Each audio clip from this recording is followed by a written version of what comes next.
영감, 집단은 비 오는 날 물에 담가두소. 장터 귀퉁이에서 흘러나온 말 한마디였습니다. 집단은 비를 맞으면 썩는다고, 어서 팔아치워야 한다고 모두가 당연하게 여기는 세상이었습니다. 집 장수라면 누구나 아는 이치였지요. 비가 오면 짚은 빨리 팔거나 처마 밑에 들여놓아야 한다는 것은 굳이 배우지 않아도 아는 상식이었습니다. 그런데 하필 이슬비가 부슬부슬 내리던 장날 아침, 때 묻은 얼굴에 해진 옷은 어린아이 하나가 집단 더미를 바라보며 그런 말을 내뱉은 것이었습니다. 비 오는 날 물에 담가두라니요. 장터 사람들은 그 말을 듣고 하나같이 피식 웃었습니다. 저 꼬마가 배라도 골아서 정신이 나간 것 아니냐며 손가락질을 했지요. 집단을 물에 담그면 썩어서 못 쓰게 되는 것은 삼척동자도 아는 일인데 거지 아이가 무슨 장사 훈수를 두느냐는 것이었습니다. 장터를 드나드는 상인들도 지나가던 안악들도 고개를 절레절레 저으며 발길을 돌렸습니다. 하지만 집 장수 만보기는 달랐습니다. 만보기는 그 자리에서 한 발짝도 움직이지 못했습니다. 아이의 눈빛이 예사롭지 않았기 때문입니다. 며칠은 굶은 듯 광대뼈가 도드라지고 입술은 바짝 말라 있었지만 그 눈만큼은 흔들림이 없었습니다. 거짓을 말하는 눈이 아니었습니다. 무언가를 깊이 알고 있는 사람의 눈이었지요. 그날 밤 만보기는 그 말 한마디를 머릿속에서 지워버릴 수가 없었습니다. 집단을 물에 담가두라. 비 오는 날에 도대체 그게 무슨 뜻이란 말인가? 만보기가 집 장수로 살아온 세월은 어느덧 10수년이 넘었습니다. 이른 새벽 동이 트기도 전에 일어나 논두렁을 돌며 집단을 거두고 지게에 높이 쌓아 장터까지 날랐습니다. 어깨가 으스러질 듯 아파도 집 가시의 손바닥이 긁혀 새빨갛게 달아올라도 만보기는 걸음을 멈추지 않았습니다. 집에는 늙고 병든 어머니가 기다리고 있었기 때문입니다. 하지만 그렇게 땀을 흘려도 손에 쥐는 돈은 언제나 쥐꼬리만 했습니다. 장터를 손에 쥐고 흔드는 어맹수라는 자가 있었기 때문이었지요. 어맹수는 고을에서 제법 큰 상단을 이끄는 사람이었습니다. 집단은 물론이고 볏짚으로 만든 멍석이며 가만이며 초가 지붕용 집까지 고을 안팎의 집 관련 거래라면 어맹수의 손을 거치지 않는 것이 없었습니다. 장터 상인들은 어맹수 앞에만 서면 저도 모르게 몸을 움츠렸지요. 눈빛은 날카로웠고 말 한마디 한마디에는 서슬이 퍼렇게 살아있었습니다. 그러나 만보기를 대할 때만큼은 달랐습니다. 어맹수는 만보기 앞에서 언제나 너털웃음을 지었습니다. 만보기처럼 순박하고 사람을 잘 믿는 이는 어맹수에게 더없이 다루기 쉬운 상대였기 때문입니다. 만보기가 힘들게 날라온 집단을 보며 어맹수는 이래 고개를 저었습니다. 집의 질이 거칠다느니 빛깔이 좋지 않다느니 트집을 잡으며 헐값을 쳐주었지요. 만보기는 그때마다 고개를 끄덕이며 엽전 몇 잎을 받아 주었습니다. 그것이 얼마나 억울한 값인지조차 알지 못한 채 말이지요. 그렇게 해가 바뀌고 계절이 돌아도 만보기의 살림은 나아질 기미가 없었습니다. 그러던 어느 날 아침 이슬비가 내리던 장날에 그 아이를 만난 것이었습니다. 훗날 만보기는 그날을 떠올리며 이렇게 말했습니다. 그 아이를 만나지 못했더라면 나는 평생 어맹수의 손바닥 안에서 늙어 죽었을 것이라고 말이지요. 아이는 도대체 무엇을 알고 있었던 것일까요? 그리고 집단을 물에 담근다는 것이 과연 무슨 뜻이었을까요? 지금부터 집 장수 만보기와 거지 아이의 기막힌 이야기를 들려드리겠습니다. 만보기가 태어난 곳은 고을 변두리 끄트머리에 자리한 작은 마을이었습니다. 논도 밭도 변변치 않은 곳이었지요.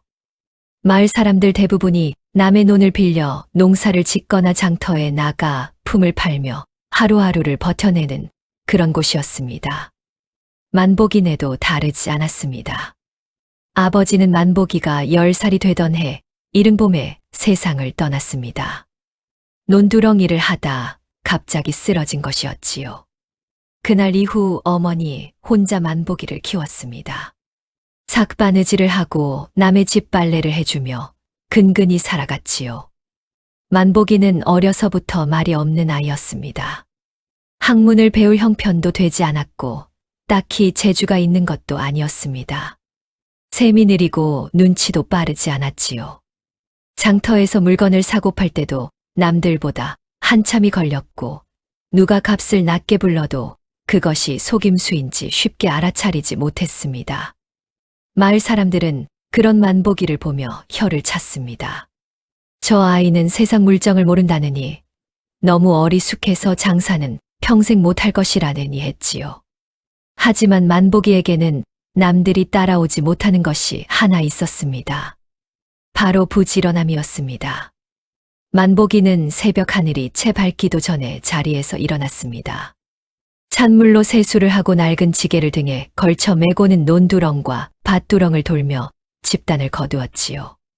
가을 추수가 끝난 뒤 농부들이 쓸모없다며 내버려 두는 볏짚을 헐값에 사들이거나 그냥 얻어다가 단으로 묶어 장터에 내다 팔았습니다. 집단은 초가 지붕을 이는 데 쓰이고 멍석이나 가마니를 짜는 데도 쓰였으며 겨울이면 마구간 바닥에 까는 데도 요긴하게 쓰였습니다. 흔한 물건이었지만 쓰임새만큼은 넉넉했지요. 만보기는 그렇게 하루도 빠짐없이 새벽부터 저녁까지 집단을 지고 산길을 넘었습니다. 지게끈에 어깨가 쓸려 새빨갛게 달아올라도 집 가시에 손바닥이 긁혀 피가 배어나와도 만보기는 걸음을 늦추지 않았습니다. 집에 계신 어머니가 드실 따뜻한 밥 한 그릇을 마련해야 한다는 생각 하나로 묵묵히 걸었지요. 저녁이 되어 지게를 내려놓고 집에 돌아오면 만보기가 제일 먼저 하는 일은 안방문을 여는 것이었습니다. 어머니, 오늘 몸은 좀 어떠세요? 만보기의 어머니는 나이가 들면서 몸이 많이 쇠약해져 있었습니다. 무릎이 좋지 않아 날이 흐리면 제대로 일어나지도 못했고 손가락 마디가 굳어 바느질도 오래 하지 못했지요. 그럴 때마다 만보기는 어머니 곁에 앉아 차가워진 손을 자기 손바닥으로 감싸 문질러 드렸습니다. 밥을 차릴 때도 어머니 밥을 먼저 따뜻하게 담아드렸고 반찬을 잘게 찢어 숟가락 위에 올려드렸지요. 어머니는 그런 아들이 늘 마음에 걸렸습니다. 나이가 이렇게 되도록 장가도 들지 못한 채 늙은 어미 뒷바라지만 하다 청춘을 다 보내는 것이 아닌가 싶어 밤이면 혼자 눈시울을 붉히곤 했습니다. 하지만 만보기는 그런 어머니의 속을 눈치채기라도 한 듯 언제나 환하게 웃으며 말했습니다. 어머니, 저는 괜찮습니다. 어머니께서 건강하시기만 하면 그것으로 충분합니다. 그 말 한마디에 어머니는 더 이상 아무 말도 하지 못했습니다. 그런 만보기가 매일같이 드나드는 곳이 바로 고을 장터였습니다. 그리고 그 장터를 손에 쥐고 흔드는 사람이 바로 어맹수였지요. 어맹수는 고을에서 제법 이름이 난 상단의 주인이었습니다. 키가 크고 몸집이 우람했으며 눈빛은 언제나 날카로웠습니다. 장터 상인들은 어맹수 앞에만 서면 저도 모르게 몸을 움츠렸지요. 하지만 어맹수는 언제나 웃는 얼굴이었습니다. 특히 만보기를 대할 때는 더욱 그랬지요. 만보기처럼 순박하고 사람을 잘 믿는 이는 어맹수에게 더없이 다루기 편한 상대였습니다. 만보기가 무거운 지게를 내려놓으면 어맹수는 기다렸다는 듯 집단을 하나 집어들었습니다. 그러고는 짚을 손으로 훑으며 미간을 찌푸렸지요. 만보가, 이거 어디 가서 제값을 받겠느냐. 짚이 너무 거칠고 빛깔도 좋지 않구나. 내가 아니면 이런 집단은 거들떠볼 사람도 없을 게다. 만보기는 아무 말도 하지 못하고 눈만 껌벅였습니다. 박행수가 하는 말을 그대로 믿을 뿐이었지요. 그렇게 만보기는 새벽부터 산길을 오가며 힘들게 모아온 집단을 턱없이 헐값에 넘기고 돌아서곤 했습니다. 장터 한쪽에서 그 모습을 지켜보던 상인들은 속으로 혀를 찼습니다. 누가 보아도 터무니없는 헐값이었기 때문입니다. 하지만 아무도 만복이에게 그 사실을 알려주지 않았습니다. 엄행수의 눈밖에 나는 것이 두려웠기 때문이었지요. 만복이는 그저 엽전 몇 잎을 받아쥐고 꾸벅 고개를 숙였습니다. 감사합니다. 행수 어른. 만복이는 진심으로 고마워했습니다. 그 돈이 얼마나 헐값인지, 같은 집단이 다른 장터에서는 얼마에 팔리는지 알지 못했지요.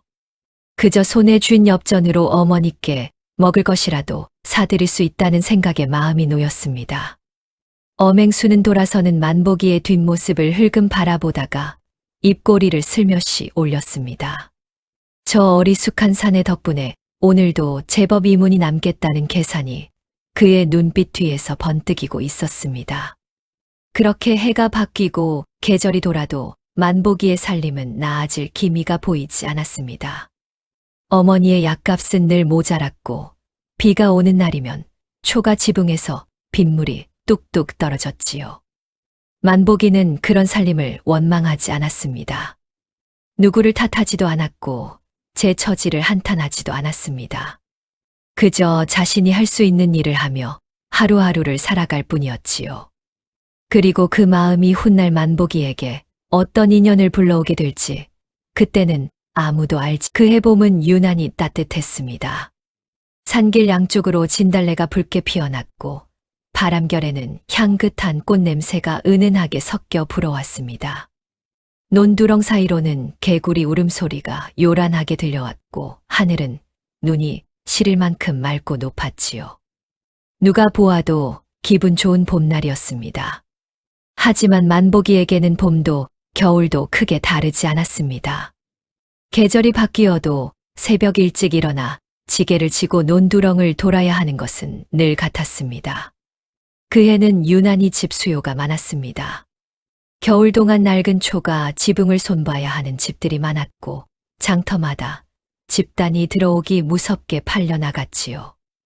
엄행수는 만복이를 볼 때마다 더 많은 집단을 가져오라고 재촉했습니다. 만복이는 끼니도 제대로 챙기지 못한 채 논두렁을 돌고 또 돌았습니다. 지게 위에 집단이 무겁게 쌓일수록 어깨는 으스러질 듯 아팠지만 만복이는 더욱더 열심히 걸었습니다. 이번에는 조금이라도 더 벌어서 어머니께 좋은 약을 지어드리고 싶었기 때문입니다. 그날도 만복이는 무거운 지게를 지고 산길을 내려오고 있었습니다.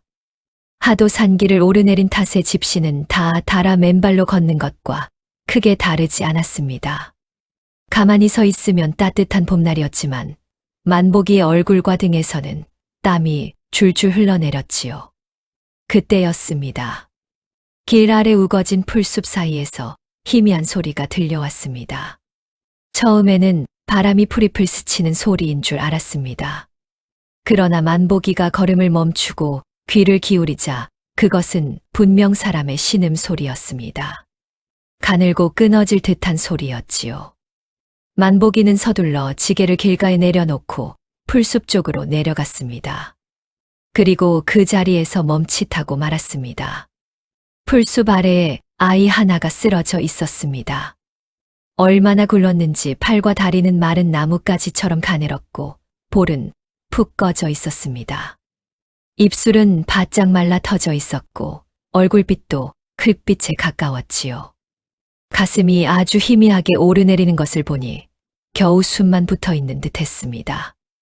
만복이는 깜짝 놀라 얼른 아이 곁으로 다가갔습니다. 무릎을 꿇고 앉아 아이의 얼굴과 몸을 살피며 가볍게 흔들었습니다. 얘야, 정신 좀 차려보거라. 내 말 들리느냐? 하지만 아이는 아무 대답도 하지 못한 채 힘없이 몸만 축 늘어뜨리고 있었습니다. 만복이는 허리춤에 차고 있던 물주머니를 꺼내 아이의 마른 입술에 조금씩 물을 적셔 주었습니다. 그러나 아이는 여전히 눈을 뜨지 못했습니다. 만복이는 이대로 두어서는 안 되겠다 싶었습니다. 서둘러 지게를 다시 메고 아이를 조심스럽게 품에 안았습니다. 그리고 숨이 턱까지 차오르는 것도 잊은 채 집을 향해 산길을 내려가기 시작했지요. 조금만 참거라. 금방 집에 간다. 집단을 더 거두러 가는 일은 내일 다시 해도 그만이었습니다. 하지만 이 아이에게는 내일이 없을지도 모른다는 생각이 만복이의 머릿속을 떠나지 않았습니다. 아들이 품에 축 늘어진 아이를 안고 들어오는 모습을 보자 어머니는 깜짝 놀랐습니다. 아픈 몸도 잊은 채 자리에서 일어나 만복이에게 다급히 물었지요. 아이고, 이게 어찌 된 일이야? 그 아이는 누구냐? 산길 풀숲에 쓰러져 있었습니다. 며칠은 굶은 것 같습니다. 어머니는 더 묻지 않았습니다. 곧장 아궁이에 불을 지피고 미음을 쑤기 시작했습니다. 만복이는 아이를 아랫목에 눕히고 이불을 덮어주었지요. 아이의 손을 잡아보니 얼음장처럼 차가웠습니다. 만복이는 그 작은 손을 자신의 손으로 한참을 비벼주었습니다. 그날 밤 아이는 좀처럼 편히 잠들지 못했습니다. 몸은 열이 올라 뜨거웠고 이마에서는 식은땀이 계속 흘렀지요. 만복이는 아이 곁을 떠나지 못하고 밤새 젖은 수건으로 이마와 몸을 닦아주었습니다. 아이가 가늘게 신음할 때마다 만복이는 놀라 몸을 숙여 아이의 상태를 살폈습니다. 숨소리가 고른지 귀를 기울이고 입술이 마른 듯 보이면 숟가락으로 물을 조금씩 더 넣어 주었지요. 어머니도 아픈 몸으로 아궁이 곁을 지키며 방 안의 온기가 식지 않도록 밤새 불을 살폈습니다. 그날 밤 만복이와 어머니는 아이 하나를 살리기 위해 모든 정성을 다했습니다. 하루가 지나고 이틀이 지났습니다. 사흘째 되던 날 아침 아이의 눈꺼풀이 천천히 떨리더니 이내 가늘게 떠졌습니다. 아직 눈빛은 흐릿했지만 다행히 기운이 조금은 돌아온 듯 했습니다. 만복이는 조심스럽게 미음 그릇을 들고 아이 곁으로 다가갔습니다. 그러자 아이는 낯선 사람을 본 짐승처럼 겁먹은 얼굴로 몸을 움츠렸지요. 만복이는 아이가 더 놀랄까 싶어 얼른 그릇을 내려놓고 한 걸음 물러나 멀찍이 앉았습니다. 무서워하지 말거라. 산길에 쓰러져 있기에 내가 집으로 데려온 것이다. 아이는 한참 동안 만복이를 바라보았습니다. 그러다 천천히 몸을 일으켜 미음 그릇을 두 손으로 받아들고 조금씩 먹기 시작했습니다. 만복이와 어머니는 며칠을 더 먹이고 재우며 아이를 보살폈습니다. 그러자 아이는 조금씩 기운을 되찾았습니다. 볼에 살이 오르고 흐리기만 하던 눈빛에도 생기가 돌기 시작했지요. 아이의 이름은 돌쇠였습니다. 돌쇠는 처음에는 말이 거의 없었습니다. 밥때가 되면 말없이 밥만 먹었고 그 외에는 하루 종일 방구석에 쪼그려 앉아 있기만 했습니다. 어디서 왔는지 어쩌다 산속에 쓰러졌는지 묻는 말에는 그저 눈길을 떨구기만 했지요. 만복이와 어머니는 더 이상 재촉하지 않았습니다. 그저 밥을 꼬박꼬박 챙겨주고 좋은 날이면 마당 한쪽에 앉혀 바람을 쐬게 했습니다. 그렇게 며칠이 더 지나자 돌쇠는 조금씩 마음을 열기 시작했습니다. 돌쇠는 한지를 만드는 장인 밑에서 자랐습니다. 어려서부터 할아버지를 따라다니며 한지 만드는 일을 배웠지요. 한지 일은 날씨와 물과 지폐 상태에 따라 달라지는 것이 많았기에 할아버지는 그 비법들을 돌쇠에게 하나하나 일러주었습니다. 하지만 그 한지 장인은 몹시 악독한 사람이었습니다. 돌쇠의 할아버지를 밤낮 없이 부려먹고도 품삯은 제대로 주지 않았지요. 결국 할아버지는 고된 일을 견디지 못해 몸이 점점 약해졌고 끝내 세상을 떠나고 말았습니다. 할아버지가 돌아가신 뒤 돌쇠는 더는 그곳에 남아있을 수 없었습니다. 어린 몸으로 도망쳐 나왔지만 갈 곳은 없었고 그렇게 이곳저곳을 떠돌다 산길에 쓰러지게 된 것이었습니다. 이야기를 마친 돌쇠는 무릎 위에 놓인 두 손을 가만히 내려다보았습니다. 작고 여린 손이었지만 그 손에는 어린 나이에 한지 일을 견뎌낸 흔적이 고스란히 남아 있었습니다. 만복이는 아무 말도 하지 않았습니다. 그저 돌쇠의 밥그릇에 밥을 한 숟가락 더 얹어 주었지요. 어머니도 말없이 돌쇠의 손을 꼭 잡아 주었습니다. 돌쇠는 고개를 들지 못했습니다. 그날 밤 만복이는 마당에 나와 한참 동안 하늘을 올려다보았습니다. 별이 유난히 많은 밤이었습니다. 저 아이를 만난 것이 우연인지 인연인지 만복이는 알 수 없었습니다. 다만 한 가지는 분명했습니다. 이제 저 아이를 그냥 외면할 수는 없다는 것이었습니다. 그런데 훗날 만복이는 깨닫게 됩니다. 돌쇠가 할아버지에게 배운 그 비법이 단순한 한지 만드는 기술이 아니었다는 것을 말이지요. 그것은 아무도 거들떠보지 않는 흔한 집단을 조선 최고의 귀한 물건으로 바꾸는 비밀이었습니다. 도대체 돌쇠는 무엇을 알고 있었던 것일까요? 만복이의 집에 온 지보름쯤 지났을 무렵이었습니다. 처음에는 금방이라도 쓰러질 듯 야위어 있던 아이의 볼에도 조금씩 살이 올랐고 흐리기만 하던 눈빛에도 생기가 돌기 시작했습니다. 밥을 먹고 나면 마당 한쪽에 쪼그려 앉아 흙을 만지작거리거나 툇마루에 앉아 먼 산을 바라보는 일이 많았지요. 말수는 여전히 적었지만 만복이가 지게를 지고 나갈 때면 어느새 마당 끝까지 따라 나와 말없이 배웅하곤 했습니다. 그러던 어느 날 아침이었습니다. 만복이는 마당에 쌓아둔 집단을 하나씩 살피고 있었습니다. 오늘 장에 내다 팔 집단을 고르는 중이었지요. 그 무렵 장터에는 집 수요가 연일 높다는 소문이 돌고 있었습니다. 엄행수 역시 어서 집단을 더 가져오라며 사람까지 보낸 터였습니다. 만복이는 집단을 단단히 동여매며 혼잣말처럼 중얼거렸습니다. 요즘 집이 잘 나간다니 오늘은 행수 어른께 조금 더 가져다 드려야겠다. 그때 툇마루에 앉아 만복이를 지켜보던 돌쇠가 천천히 자리에서 일어났습니다. 그러고는 조용히 마당으로 내려와 만복이 곁에 섰지요. 영감, 그 집단 지금 팔지 마세요. 만복이는 묵던 집단을 내려놓고 돌쇠를 바라보았습니다. 돌쇠의 얼굴에는 장난기가 조금도 없었습니다. 눈빛도 전에 없이 진지했지요. 무슨 소리냐? 값이 좋을 때 팔아야 돈이 되는 것 아니겠느냐? 돌쇠는 잠시 입술을 다물고 있다가 조심스럽게 말을 꺼냈습니다. 영감, 집단은 비 오는 날 물에 담가두소. 만복이는 고개를 갸웃했습니다. 집단을 물에 담가두라니 선뜻 이해되지 않았습니다. 짚은 물에 젖으면 썩는다고, 비가 오면 얼른 처마 밑에 들여놓아야 한다고 모두가 당연하게 여기는 세상이었습니다. 그런데 하필 비 오는 날 물에 담가두라는 말이 무슨 뜻인지 만복이는 도무지 알 수가 없었지요. 돌쇠는 만복이가 이해하는 것을 보고 마당 한쪽에 조심스럽게 앉았습니다.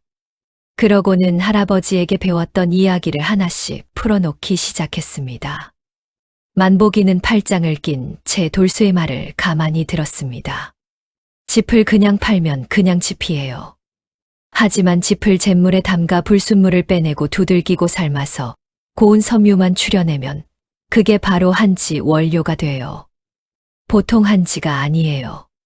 결이 고르고 질기면서도 부드러운 최고급 한지가 되는 거예요. 그런데 그 과정에서 제일 중요한 게 바로 비 오는 날 빗물에 짚을 담가두는 거예요. 빗물에는 맑은 날물에는 없는 성분이 있어서 짚의 질긴 껍질을 천천히 부드럽게 풀어주거든요. 그렇게 해야 나중에 두들기고 삶을 때 섬유가 고르게 풀려요. 만복이는 잠시 말이 없었습니다. 돌쇠의 말이 전부 다 이해되는 것은 아니었습니다. 한지를 만들어 본 적도 없었고 짚으로 한지 원료를 만든다는 것은 생전 들어본 적도 없는 이야기였지요. 하지만 돌쇠의 눈빛만큼은 분명히 읽을 수 있었습니다. 거짓을 말하는 눈이 아니었습니다. 그런데 짚을 어디서 그렇게 만드는 것이냐? 집에서 할 수 있는 것이냐? 돌쇠는 고개를 저었습니다. 물이 맑고 서늘한 곳이 필요해요. 제가 산속을 헤매다 본 곳이 있어요. 바위 아래로 맑은 물이 흐르는 곳인데 거기라면 될 것 같아요. 거기서 짚을 잿물에 담가 불순물을 빼내고 돌로 두들기고 삶는 과정을 거치면 돼요. 만보기가 궁금한 듯 다시 물었습니다. 그렇게 하면 보통 집단이랑 뭐가 달라지는 것이냐? 돌쇠는 잠시 생각하더니 천천히 대답했습니다. 지금 장터에서 파는 한지는 당나무 껍질로 만들어요. 근데 당나무는 구하기가 쉽지 않아서 한지 값이 비쌀 수밖에 없지요. 그런데 지프로 만든 한지는 당나무 한지 못지않게 결이 곱고 질겨요. 오히려 더 부드럽기까지 해요. 근데 아무도 지프로 한지를 만들 생각을 안 하는 거예요. 그냥 짚은 지피라고만 생각하니까요. 만보기는 마당 한쪽에 쌓인 집단을 한참 내려다보았습니다. 머릿속이 복잡해졌습니다. 집값이 좋은 지금 팔지 않으면 엄행수가 그냥 넘어가지 않을 것이고 당장 어머니 약값도 걱정이었습니다. 남들은 모두 집단을 내다 팔고 있는데 혼자 쌓아두었다가 정말 못 쓰게 되면 어쩌나 하는 두려움도 들었지요. 그때 돌쇠가 품속을 더듬더니 낡은 천주머니 하나를 꺼냈습니다. 그러고는 조심스럽게 만보기 앞에 내려놓았습니다. 영감, 이걸 쓰세요. 만보기가 놀라 천주머니를 열어보니 그 안에는 오래된 옥비녀 하나가 들어있었습니다. 빛은 바랬지만 제법 묵직한 물건이었습니다. 이게 무엇이냐? 돌쇠는 한참 망설이다가 낮은 목소리로 말했습니다. 할아버지가 돌아가시기 전에 제게 남겨주신 거예요. 할머니가 쓰시던 비녀라고 했어요. 만보기는 얼른 고개를 저었습니다. 아니다, 돌쇠야. 내 할아버지가 남긴 물건을 내가 어찌 쓰겠느냐. 그러자 돌쇠가 처음으로 만보기의 눈을 똑바로 바라보았습니다. 영감이 저를 살려주셨잖아요. 저도 그냥 얻어먹기만 할 수는 없어요. 만보기는 아무 말도 하지 못했습니다. 작은 아이의 손에 들린 낡은 옥비녀가 이상하게도 무겁게 느껴졌습니다. 그것은 단순한 물건이 아니라 돌쇠가 가진 마지막 기억이자 할아버지와의 추억이었습니다. 한참 뒤 만보기는 조용히 고개를 끄덕였습니다. 알겠다. 하지만 이건 빌리는 것이다. 나중에 집을 팔아 돈이 생기면 꼭 다시 찾아주마. 돌쇠는 그제야 작게 고개를 끄덕였습니다. 만보기는 그런 돌쇠를 한참 바라보았습니다.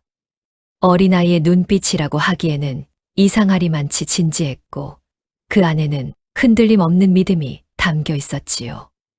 만보기는 잠시 말없이 서 있다가 이내 마음을 정한 듯 천천히 고개를 끄덕였습니다. 그래. 한번 해보자. 내 말을 믿어보마. 그날 오후 만보기와 돌쇠는 산속으로 들어갔습니다. 돌쇠는 며칠 동안 산을 헤매던 때를 떠올리며 앞장섰습니다. 두 사람은 사람의 발길이 잘 닿지 않는 깊은 산길을 따라 올라갔습니다. 한참을 더 올라가자 돌쇠가 어느 바위 앞에서 걸음을 멈추었지요. 여기에요. 제가 떠돌 때 잠시 쉬던 곳이에요.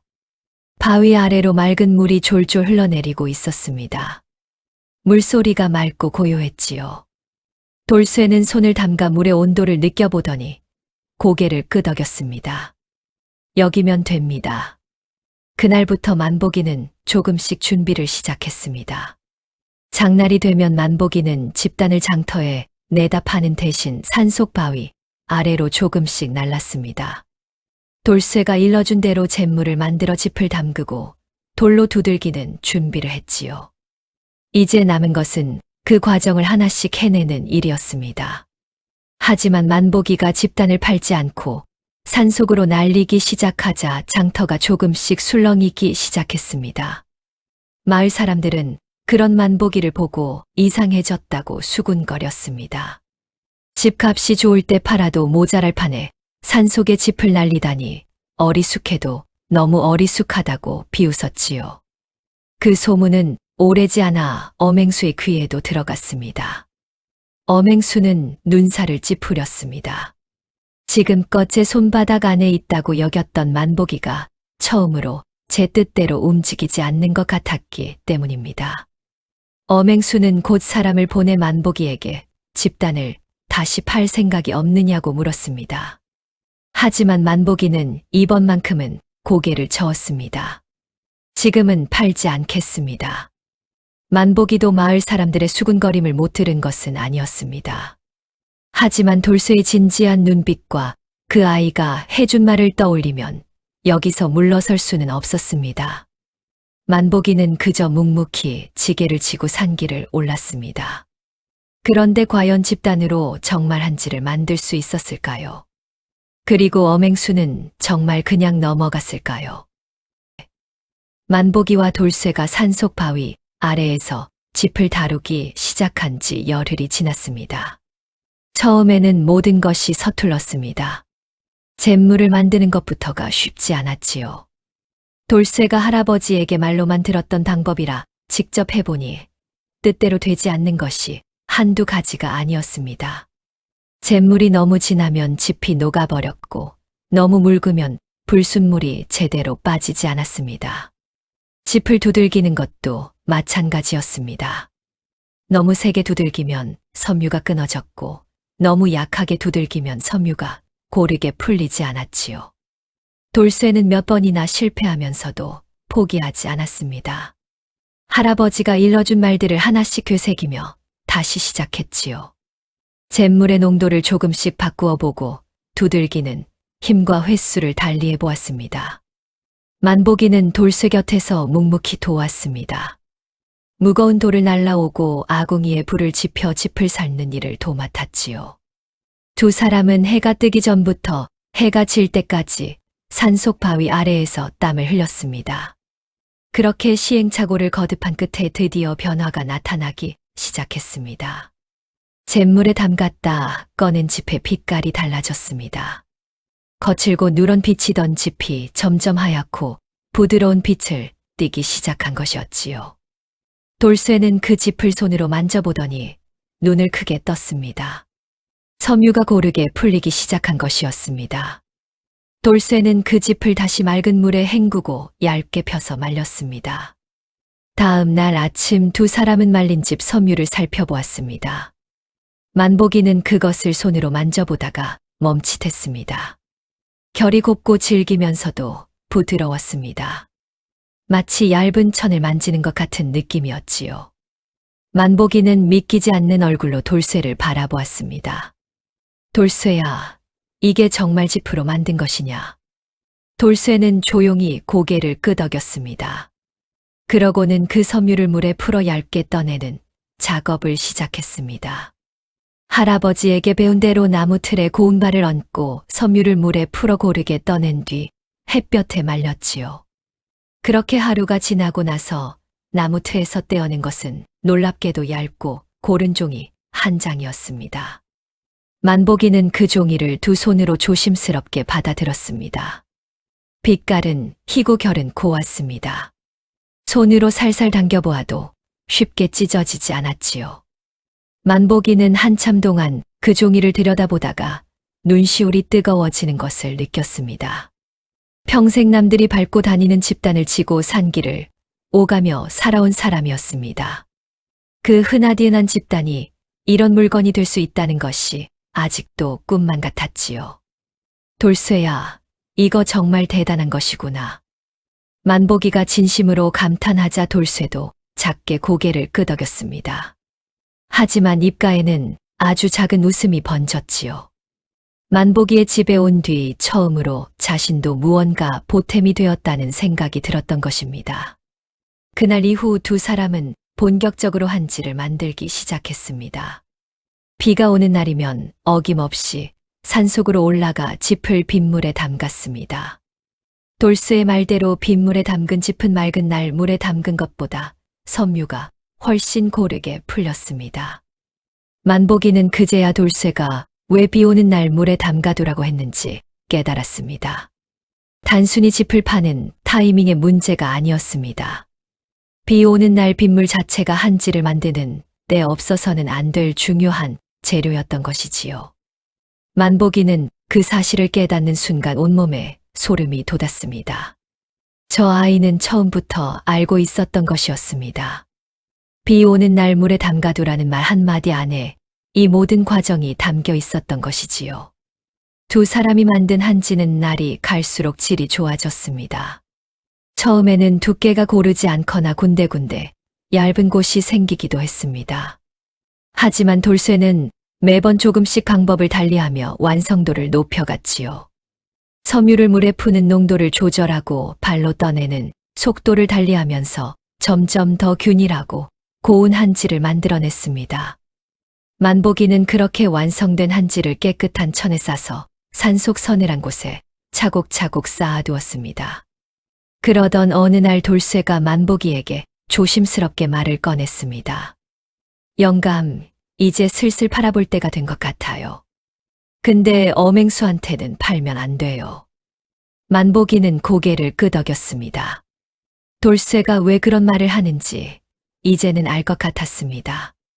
어맹수에게 넘기면 또 헐값에 빼앗기는 것은 불 보듯 뻔한 일이었지요. 그럼 어디다 팔면 되겠느냐? 돌쇠는 잠시 생각하더니 대답했습니다. 서당이나 관할을 직접 찾아가세요. 거기서는 종이를 많이 쓰는데 이 한지 품질이면 값을 제대로 받을 수 있어요.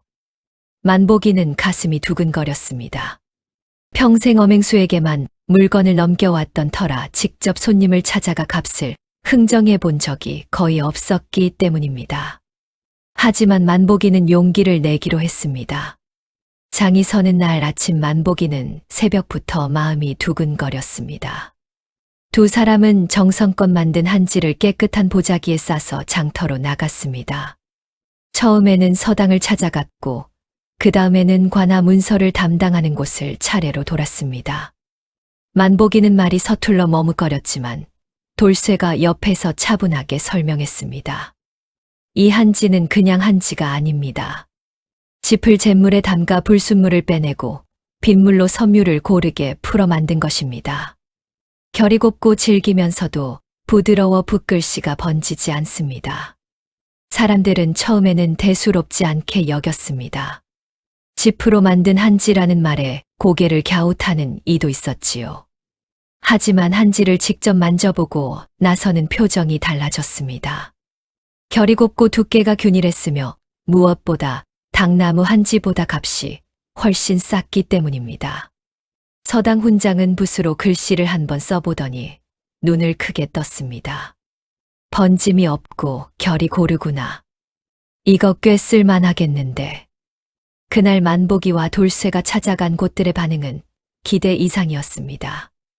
몇 군데는 그 자리에서 한지를 사갔고 앞으로도 장날마다 가져와 달라고 부탁했습니다. 만보기는 믿기지 않는 얼굴로 빈 보자기를 내려다보았습니다. 늘 어맹수에게 헐값에 넘기던 집단이 처음으로 제값을 받고 팔린 것이었습니다. 그렇게 만보기는 한지를 만들어가고 있었습니다. 하지만 그것은 시작에 불과했습니다. 진짜 이야기는 이제부터였으니까요. 비가 길어지기 시작하고 있었습니다. 처음에는 그저 올해 장마가 조금 이르다 싶었습니다. 하지만 며칠이 지나도 하늘은 개지 않았고 빗줄기는 오히려 더 굵어지고 있었지요. 그리고 그 비가 모든 것을 바꾸어 놓게 됩니다. 비가 내리기 시작한 것은 그해 여름이 시작될 무렵이었습니다. 처음에는 올해 장마가 조금 이르다 싶었습니다. 장마가 시작되는 일이야 해마다 있는 일이었으니 사람들은 별다른 걱정 없이 하루하루를 이어갔지요. 장터에는 여전히 사람들이 붐볐고 집 거래도 끊이지 않았습니다. 어맹수 역시 그날도 창고를 드나들며 자신의 재산이 불어나는 것을 흐뭇하게 바라보고 있었습니다. 그러다 며칠 후 본격적으로 비가 내리기 시작했습니다. 하루가 지나고 사흘이 지났습니다. 닷새가 지나도 하늘은 개지 않았지요. 처음에는 올해 장마가 조금 길구나 하고 여겼습니다. 그러나 열흘이 지나자 사람들의 얼굴에도 걱정이 번지기 시작했습니다. 논두렁은 곳곳이 허물어졌고 낮은 지대의 밭은 물에 잠기기 시작했습니다. 그래도 비는 그칠 줄을 몰랐지요. 하늘이 내려앉은 듯 장대비가 쏟아지면서 산비탈이 무너지고 들판은 온통 흙탕물로 뒤덮였습니다. 그렇게 한 달이 넘도록 빗줄기가 이어지자 고을 전체가 그야말로 큰 난리를 겪게 되었습니다. 그 중에서도 가장 먼저 큰 피해를 입은 것은 집이었습니다. 논두렁마다 쌓아두었던 집단이 빗물에 흠뻑 젖어 썩기 시작했습니다.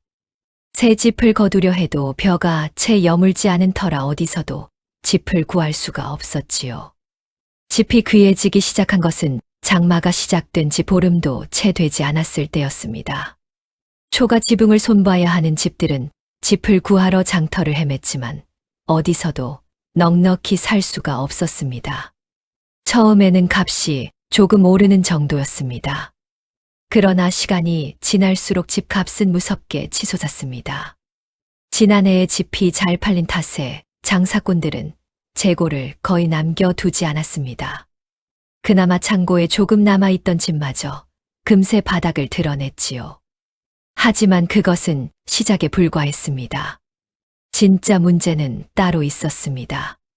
비가 길어지면서 관아에서 쓰는 문서와 서당에서 쓰는 종이가 동이 나기 시작한 것이었습니다.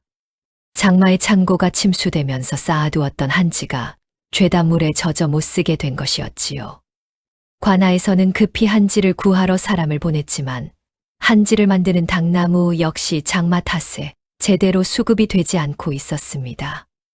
고을 안팎이 한지 한 장 때문에 술렁이기 시작했습니다. 그제야 어맹수의 얼굴이 사색이 되었습니다. 문제는 당장 장터에 내다 팔 짚이 없는 것만이 아니었습니다. 어맹수에게는 한양 큰 상단과 맺은 약조가 있었기 때문입니다. 한양 상단에서는 고을에서 나는 집단을 대량으로 공급해 달라고 했고 어맹수는 선뜻 그 거래를 맺었습니다. 약조만 제대로 지키면 남길 이문이 어마어마했고 선금도 그만큼 두둑했지요. 어맹수는 속으로 손뼉을 쳤었습니다. 올해 짚이 이렇게 잘 팔리는데 내년이라고 다를 리 없다고 여겼습니다. 아니 오히려 더 많은 짚을 끌어모아 더 큰 돈을 벌 수 있을 것이라 생각했지요. 그래서 박행수는 주저하지 않고 거래를 맺었습니다. 두툼한 선금 꾸러미를 받아 쥔 손이 떨릴 만큼 기분이 들떴지요. 욕심이 눈을 가리면 보이지 않는 것이 생기는 법입니다. 그때 어맹수에게 보이지 않은 것은 바로 하늘이었습니다. 올해 집 장사가 잘 된다고 고을 안팎에 있는 짚을 닥치는 대로 팔아치웠습니다. 창고에 남겨두어야 할 짚마저 모조리 장터에 풀었지요. 내년에도 짚은 얼마든지 들어올 것이라 믿었기 때문입니다. 창고에 쌓여있던 짚은 점점 줄어갔지만 어맹수의 주머니는 그만큼 두둑해졌습니다. 어맹수는 비어가는 창고보다 묵직해지는 돈 주머니를 보며 흐뭇하게 웃었습니다. 하지만 그 웃음은 오래 가지 않았습니다. 비는 여전히 내리고 있었고 창고 문을 열어보면 이미 텅 비어 있었습니다. 소금을 구해야 했지만 장마 탓에 어디서도 짚을 구할 수 없었습니다. 한양 상단에 약속한 날짜는 점점 다가오고 있었지요. 어맹수는 손이 떨렸습니다. 약조를 어기면 받아 챙긴 선금에 몇 배를 물어내야 했습니다. 자칫하면 전 재산을 잃는 것은 물론 관가에 끌려가 옥살이를 할 수도 있었지요. 올봄까지만 해도 호기롭게 술잔을 들던 어맹수의 얼굴에서 이제는 핏기가 사라지고 있었습니다. 약속한 거래일이 다가오자 어맹수는 다급한 마음에 곧장 사람을 풀었습니다. 고을 안팎을 뒤져 짚을 가진 사람을 찾아오라고 했지요. 하지만 어디에서도 내놓을 짚이 없었습니다. 장터 상인들의 창고도 비어 있었고 인근 고을의 수소문에 보아도 사정은 마찬가지였습니다. 비는 여전히 내리고 있었고 논두렁마다 쌓아두었던 짚은 이미 썩어가고 있었습니다. 어맹수는 날마다 관 쪽 길을 불안한 눈으로 흘금거렸습니다. 한양 상단에서 보낸 사람이 언제 들이닥칠지 모른다는 생각에 밤잠도 제대로 이루지 못했습니다. 그러던 어느 날이었습니다. 어맹수의 수아 하나가 숨을 헐떡이며 달려 들어왔습니다. 행수님 찾았습니다. 만보기가 산속에 짚을 모아두고 한지까지 만들고 있다는 말이 있었습니다.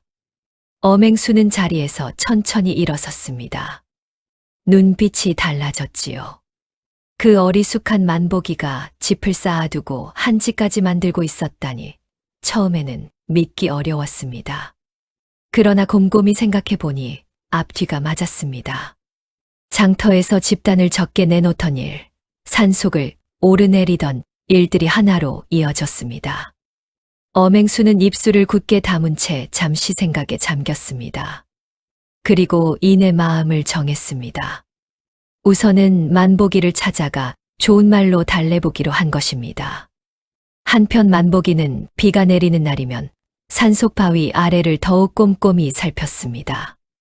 돌쇠가 알려준 대로 빗물에 담근 짚이 제대로 삭고 있는지, 섬유가 고르게 풀리고 있는지 하나하나 확인해 보았지요. 다행히 바위 아래는 바깥과 달랐습니다. 맑은 물이 졸졸 흘렀고 바람도 잘 통했습니다. 돌쇠의 말대로라면 이제 그 짚의 섬유는 천천히 불순물이 빠지며 최고급 한지 원료가 되어가고 있어야 했습니다.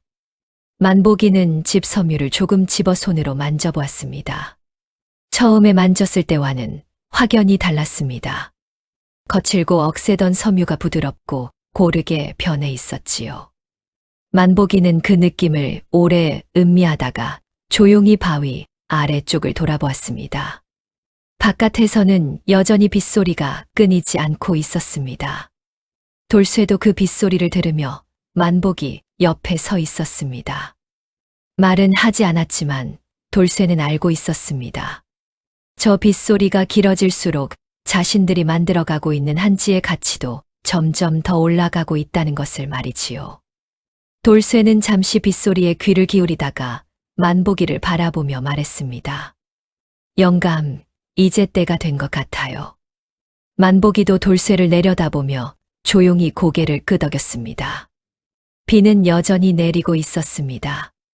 하지만 아무리 긴 장마도 언젠가는 끝나는 법이었습니다. 만보기의 한지는 그날을 기다리듯 바위 아래에서 조용히 익어가고 있었습니다. 마치 처음부터 이날을 위해 준비되어 있었던 것처럼 말이지요. 그리고 바로 그때였습니다. 비가 내리던 어느 저녁 엄행수가 수아들을 데리고 만보기의 집 앞에 나타났습니다. 처마 끝에서 빗물이 줄줄 흘러내리는 소리가 요란한 가운데 엄행수는 만보기를 불렀습니다. 얼굴에는 여전히 웃음기가 남아 있었습니다. 하지만 그 웃음은 예전처럼 자연스럽지 않았지요.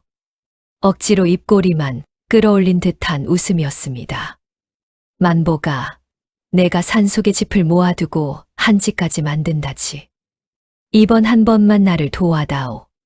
값은 나중에 후하게 쳐주마. 만보기는 엄행수의 얼굴을 가만히 바라보았습니다. 예전의 만보기였다면 그 말 한마디에 고개를 끄덕였을 것입니다. 엄행수가 부탁하는 일이니 당연히 들어주어야 한다고 여겼지요. 하지만 지금의 만보기는 예전과 달랐습니다. 만보기는 잠시 망설이다가 조용히 입을 열었습니다. 행수 어른, 이번에는 제가 직접 팔겠습니다. 엄행수의 얼굴이 굳어졌습니다. 저 어리숙한 만보기의 입에서 그런 말이 나올 줄은 몰랐던 것입니다. 엄행수는 잠시 만보기를 노려보다가 목소리를 낮추었습니다.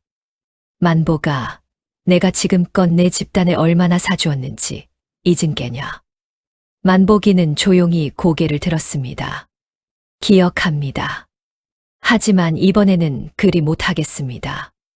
엄행수는 더 이상 웃지 않았습니다. 한동안 말없이 만보기를 바라보다가 이내 몸을 돌렸지요. 빗속으로 사라지는 엄행수 일행의 뒷모습은 여느 때보다 무거워 보였습니다.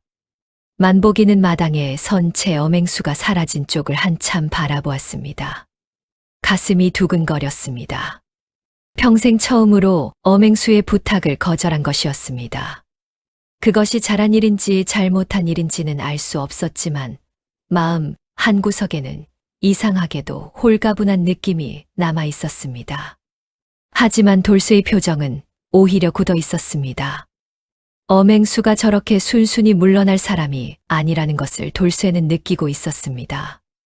아직 어린아이였지만 악독한 한지 장인 밑에서 할아버지가 당하는 모습을 오래 지켜본 탓에 사람의 욕심이 어디까지 갈 수 있는지 잘 알고 있었지요. 엄행수가 다음에 어떤 수를 쓸지 돌쇠는 어렴풋이 짐작할 수 있었습니다.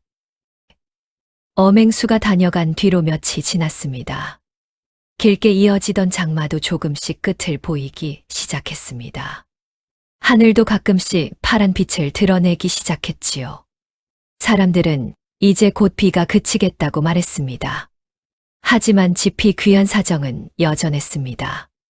오히려 장마가 끝나간다는 소문이 돌자 짚을 구하려는 사람들이 더욱 몰려들기 시작했습니다. 비가 그치면 곧바로 초가 지붕을 손봐야 하고 관아 문서도 밀린 것을 처리해야 했기 때문입니다. 장터는 그야말로 난리가 났습니다. 집 한 단에 예전에 10배 가까운 값이 불려도 사겠다는 사람이 줄을 섰지요. 한지는 더했습니다. 당나무 한지는 구경조차 하기 어려웠고 장터 어디를 가도 종이 한 장 구하기가 하늘의 별 따기였습니다. 서당 훈장은 종이가 없어 글을 가르치지 못한다며 한숨을 내쉬었고 관아에서는 급히 사람을 풀어 한지를 구해오라고 독촉했지요. 그러던 어느 날 아침이었습니다. 비가 그치고 만복이는 돌쇠와 함께 산속 바위 아래로 올라가고 있었습니다. 오랫동안 빗물에 삭혀둔 집 섬유 상태를 살피기 위해서였지요. 돌쇠는 만복이보다 먼저 올라가려 했지만 어머니 약탕을 먼저 챙겨드려야 했습니다. 영감, 먼저 올라가세요. 할머니 약탕만 챙겨드리고 곧 따라가겠습니다. 만복이는 고개를 끄덕이고 먼저 산길을 올랐습니다. 산길은 장마 탓에 여기저기 질척거렸습니다. 만복이는 조심조심 발을 디디며 바위 아래를 향해 걸었지요. 그런데 얼마 뒤를 따라 올라오던 돌쇠가 산길 중턱에 이르렀을 때였습니다. 돌쇠는 앞쪽 나무 사이에서 낯선 사내 하나를 보았습니다. 사내는 몸을 낮춘 채 만복이의 뒤를 조심조심 따라가고 있었지요. 만복이가 걸음을 멈추면 사내도 함께 멈추었고 만복이가 뒤를 돌아볼 때마다 얼른 나무 뒤로 몸을 숨겼습니다. 돌쇠는 숨을 죽인 채 떨어진 곳에서 그 모습을 지켜보았습니다. 아무리 보아도 그냥 산길을 오르는 사람이 아니었습니다. 저 사내는 분명 만복이를 몰래 비쫓고 있는 것이었습니다. 만복이는 아무것도 모른 채 바위 아래에 도착했습니다. 평소처럼 집 섬유를 살피고 상태를 하나씩 확인했지요. 수상한 사내는 멀리 떨어진 바위 뒤에 숨어 그 모습을 지켜보고 있었습니다. 바위 아래 위치를 확인하더니 곧장 다른 길로 몸을 돌려 빠르게 사라졌습니다. 돌쇠는 그 뒷모습을 보고 등골이 서늘해졌습니다. 엄행수 짓이다. 돌쇠는 굳이 누가 말해주지 않아도 알 수 있었습니다. 만복이의 집과 한지를 노릴 사람이 엄행수 말고 또 누가 있겠습니까? 이제는 힘으로 빼앗으려는 것이 분명했습니다. 돌쇠는 더 이상 망설이지 않았습니다. 만복이에게 먼저 알리러 갈까 생각했지만 그러는 사이 엄행수가 먼저 움직일지도 몰랐습니다. 게다가 만복이 혼자서는 엄행수와 수하들을 막을 수 없었지요. 돌쇠는 곧장 산길을 내려와 관아로 달려갔습니다. 관아 문 앞에 도착했을 때 돌쇠의 옷자락은 흙탕물에 젖어 있었고 숨은 턱까지 차올라 있었습니다. 포졸이 웬 거지 아이가 이렇게 급히 뛰어오느냐며 막아섰지만 돌쇠는 물러서지 않았습니다. 차도날이 있게 급히 앓을 일이 있습니다. 만복이 어른이 위험합니다. 처음에 포졸은 대수롭지 않게 여겼습니다. 어린아이가 놀라 헛소리를 하는 것이라 생각했던 것이지요. 하지만 돌쇠는 물러서지 않고 포졸의 옷자락을 붙잡은 채 사정사정 매달렸습니다. 정말 급한 일입니다. 지금 알리지 않으면 큰일이 납니다. 돌쇠가 눈물까지 글썽이며 간절히 매달리자 포졸도 마지못해 안으로 들어가 사또에게 이 일을 알렸습니다. 잠시 뒤 돌쇠는 사또 앞에 무릎을 꿇고 앉았습니다.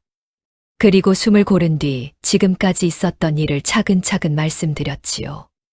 사또는 돌쇠를 가만히 바라보았습니다. 아이의 말이라고 그냥 넘기기에는 그 눈빛이 너무도 간절했습니다. 그 말이 참이냐? 돌쇠는 고개를 깊이 숙인 채 떨리는 목소리로 말했습니다. 참말입니다. 사또 어른, 제발 도와주십시오. 사또는 잠시 생각에 잠겼습니다. 사또도 그냥 넘길 일이 아니라는 것을 느꼈습니다. 고을의 집과 한지가 귀해진 이때 그것을 둘러싼 다툼까지 벌어진다면 백성들의 형편은 더 어려워질 수밖에 없었기 때문입니다. 게다가 엄행수가 그동안 장터에서 저질러온 일들에 대한 소문은 사또의 귀에도 이미 들어와 있었지요. 사또는 곧 포졸들을 불러 모았습니다. 오늘 밤 산길을 지켜라. 누가 그 바위 아래에 손을 대는지 직접 확인하겠다. 돌쇠는 그제야 겨우 숨을 내쉬었습니다. 하지만 마음을 놓을 수는 없었습니다. 엄행수가 정말 움직인다면 이제부터가 시작이었기 때문입니다. 한편 엄행수는 바위 아래 위치를 알아냈다는 말을 듣자 마음이 급해졌습니다. 더 늦어지면 만보기가 집과 한지를 다른 곳으로 옮길지도 모른다는 생각이 들었고 한양상단에 약속한 날짜도 하루하루 다가오고 있었습니다. 머릿속은 온통 그것을 빼내야 한다는 생각뿐이었지요. 결국 엄행수는 그날 밤 바로 일을 벌이기로 했습니다. 날이 어둑어둑해질 무렵 엄행수는 수하들을 데리고 산길을 오르기 시작했습니다. 횃불을 환히 밝히면 사람들 눈에 띌 수 있었기에 불빛도 제대로 드러내지 못했습니다. 길은 어둡고 비에 젖은 산길은 질척거렸습니다. 수하들은 빈 가마니를 등에 짊어진 채 말없이 엄행수의 뒤를 따랐지요. 엄행수는 앞장서서 걸으며 속으로 셈을 하고 있었습니다. 저 집과 한지만 가져다 한양상단에 빨리 넘기고 만복이야 나중에 적당히 달래거나 겁을 주면 그만이라고 여겼습니다. 평생 자신의 말 한마디에 고개를 끄덕이던 만복이가 아니던가요. 결국 다시 제자리로 돌아올 것이라 생각했지요. 마침내 바위 아래에 다다른 엄행수는 눈앞에 펼쳐진 것을 보고 눈을 크게 떴습니다. 차곡차곡 쌓인 집 섬유 꾸러미와 가지런히 놓인 한지 더미가 어둠 속에서 모습을 드러냈습니다. 엄행수는 궁금한 마음에 한지를 한 장 집어들었습니다. 달빛에 비춰보니 결이 곱고 빛깔이 희었습니다. 손으로 살살 당겨보아도 쉽게 찢어지지 않았지요. 엄행수의 눈이 커졌습니다. 이런 한지는 아무 데서나 구할 수 있는 것이 아니었습니다. 당나무 한지 못지않은 품질이었지요. 엄행수는 그제야 이것이 보통 물건이 아니라는 것을 알아차렸습니다. 저 어리숙한 만보기가 이런 것을 만들어냈다는 것이 믿기지 않았지만 눈앞에 있는 것은 분명한 사실이었습니다. 엄행수는 낮게 소리쳤습니다. 빨리 옮겨라. 수하들은 서둘러 집 섬유와 한지를 가마니에 쏟아 담기 시작했습니다. 가마니 하나가 채워지고 또 다른 가마니가 펼쳐졌습니다. 가마니는 금세 묵직해졌지요. 그때였습니다. 바위 아래 주변에서 횃불이 일제히 밝아졌습니다. 멈추거라. 포졸들의 목소리가 바위 아래까지 쩌렁쩌렁 울렸습니다. 엄행수는 그 자리에서 굳어버렸습니다. 수하들은 가마니를 내팽개치고 도망치려 했지만 사방에서 포졸들이 둘러싸고 있었지요. 어둠을 가르는 횃불 빛에 잡혀 수하들은 하나 둘 붙잡혔습니다. 엄행수는 포졸에게 팔을 붙들린 채 다급히 발뺌했습니다. 나는 잠시 빌리려 했을 뿐이요. 만보기와는 예전부터 알고 지내는 사이요. 하지만 바위 아래에는 모든 증거가 그대로 남아 있었습니다. 잠시 빌리러 온 사람이라면 한밤중에 수하들을 데리고 와 남의 집과 한지를 몰래 가마니에 담을 리가 없었습니다. 엄행수의 변명은 그 자리에서 힘을 잃고 말았습니다. 결국 어맹수와 수아들은 포졸들에게 붙잡힌 채 산을 내려가 관아로 끌려갔습니다. 그렇게 어맹수의 탐욕은 끝내 만보기의 집과 한지를 빼앗지 못한 채 무너지고 말았습니다. 다행히 바위 아래에는 만보기와 돌쇠가 온 정성을 다해 만들어 온 것들이 그대로 남아 있었습니다. 하지만 진짜 이야기는 이제부터였습니다. 다음 날 아침 관아 마당에서는 어맹수의 죄를 가리는 일이 시작되었습니다. 그리고 그 자리에서 세상에 드러나게 될 일들은 만보기도 돌쇠도 전혀 예상하지 못한 것이었습니다. 다음 날 아침 관아 마당에는 이른 시각부터 사람들이 몰려들었습니다. 어맹수가 포졸에게 끌려갔다는 소문이 고을 안팎으로 퍼지면서 장터 상인들과 마을 사람들이 하나둘 관아 담장 밖으로 모여들었지요. 오랫동안 장터를 쥐고 흔들던 어맹수가 관아 마당에 꿇어 앉아 있다는 것이 쉽게 믿기지 않는 눈치였습니다. 어떤 이들은 수군거렸고 어떤 이들은 팔짱을 낀 채 조용히 지켜보았습니다. 사또는 어맹수를 마당 한가운데 꿇어 앉히고 자초지종을 물었습니다. 어맹수는 처음부터 억울하다며 버텼지요. 만보기와는 오래 알고 지낸 사이이고 급한 사정이 있어 잠시 빌리러 간 것뿐이라고 했습니다. 목소리는 당당했지만 그 눈빛은 흔들리고 있었습니다. 포졸들이 한밤중 바위 아래에서 직접 목격한 일을 하나하나 증언하자 어맹수는 더 이상 발뺌할 수 없었습니다. 사또는 조용히 고개를 끄덕이더니 말을 이었습니다. 이 사건과 관련하여 더 살펴볼 것이 있다. 사또는 장터 상인들을 하나씩 불러들이기 시작했습니다. 처음에는 상인들도 선뜻 나서지 못했습니다. 어맹수의 눈밖에 나면 장터에서 장사를 못하게 될 것이라는 두려움이 아직 가시지 않았기 때문이었지요. 하지만 어맹수가 포졸에게 두 팔이 묶인 채 마당에 꿇어 앉아 있는 모습을 보자 상인들의 입이 조금씩 열리기 시작했습니다. 처음 입을 연 것은 장터에서 가마니를 팔던 늙은 상인이었습니다. 그동안 가마니를 어맹수에게 넘길 때마다 제 값의 절반도 받지 못했다고 했습니다. 값을 올려달라고 하면 장터에서 쫓아내겠다는 협박이 돌아왔다고 했지요. 그 말이 나오자 옆에 있던 다른 상인도 고개를 끄덕이며 입을 열었습니다. 멍석 장수도 나섰고 집신 장수도 나섰습니다. 저마다 오랫동안 쌓아두었던 억울함을 하나씩 털어놓기 시작했지요. 관아 마당은 점점 술렁이기 시작했습니다. 어맹수가 저질러온 일들이 하나씩 드러날수록 사람들의 얼굴에는 놀라움과 분노가 함께 번졌습니다. 장사꾼들을 속여 물건을 헐값에 빼앗은 일, 고을 상권을 손에 쥐기 위해 힘으로 상인들을 위협한 일, 심지어 관아에 납품하는 물건의 품질을 속여 차익을 챙겨온 일까지 줄줄이 밝혀졌습니다. 어맹수는 마당에 꿇어 앉은 채 점점 고개를 숙여갔습니다. 처음에는 당당하던 목소리가 점점 작아졌고 나중에는 아무 말도 하지 못했지요. 그토록 날카롭던 눈빛도 이제는 힘을 잃고 바닥만 향하고 있었습니다. 사또는 자리에서 일어나 어맹수를 내려다보며 천천히 입을 열었습니다. 내가 장터를 쥐고 흔들며 백성들의 것을 빼앗아온 세월이 얼마나 되느냐. 오늘 이 자리에서 낱낱이 드러난 죄를 내 스스로도 알 것이다.